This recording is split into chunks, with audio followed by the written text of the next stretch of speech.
Now, a warning to our viewers, this next story does have some distressing content. It's a horrible story.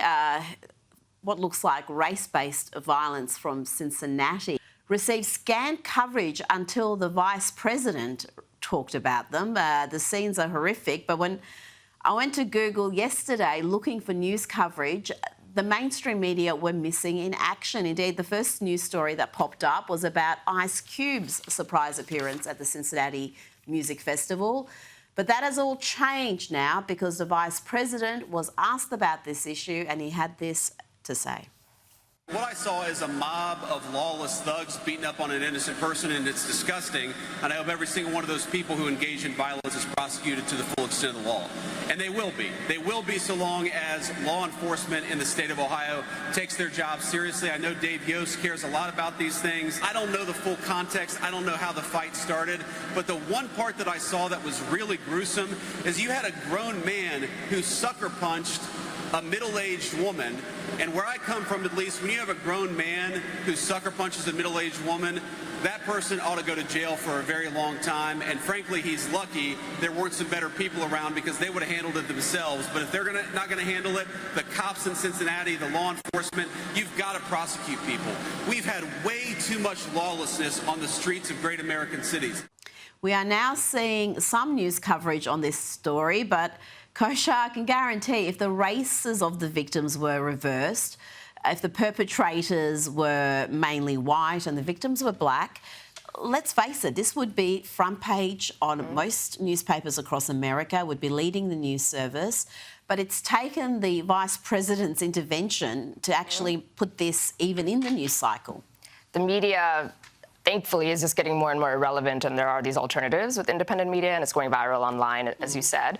But it is so frustrating because they don't cover it, they won't cover it. There are some rumors and rumblings that there was some kind of racial slur uttered. There's no evidence or reportable specificity around that. But if that emerges, that that's what instigated this, it doesn't justify obviously being beaten down like that, then I suspect the media will cover it because it'll give them a little bit of a motivation that they'll zero in on.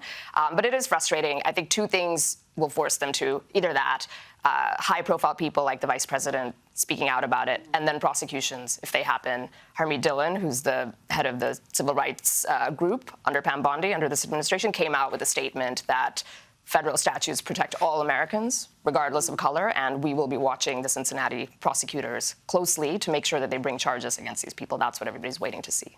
Absolutely, and yeah, she's a very good operator indeed. Vivek Ramaswamy has weighed in as well. He's running to be the governor of Ohio, and he posted this earlier today. He said he spoke to Holly, that's the woman who was knocked out, and she's a single working mum who went to a friend's birthday party. It's unconscionable that there were no police present in the area in Cincinnati on Friday night, or even an ambulance to take her to the hospital. Hardworking Americans shouldn't have to worry for their safety when they have a good time in our cities. Holly said not a single local or state official had yet reached out as of earlier this afternoon, other than one police detective. Leftists like to lecture about systematic injustice while thugs turn our cities into war zones. I'm done with their excuses. As governor, I'll make sure they'll be behind bars, not running wild. Our cops will have the green light to restore order. No apologies. This is a strong statement, and J.D. Vance also made a statement about making great American cities safe again. The local authorities in these big cities have allowed lawlessness to run wild. We have got to make great American cities safe again for families and children. If you want to take your wife or your children out for a meal, you shouldn't be worried about street violence, and the only way to destroy that street violence is to take the thugs who engage in that violence and throw their asses in prison. And I tell you, this could be the issue that turns those big cities red, because the big cities are almost all blue. Yes.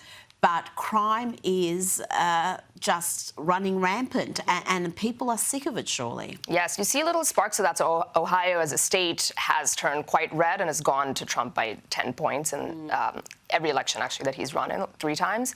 But you're right, these cities are not. The mayor The vice mayor of Cincinnati came out with a statement trying to water it down and saying, oh, this was just an adult fight, is how she couched it, because they don't want to admit how derelict they are in their duty. Right. I mean, I've seen the full footage that's available online. It's disgusting. And this wasn't a fight. This was a full-blown gang attack. Two helpless people bashed.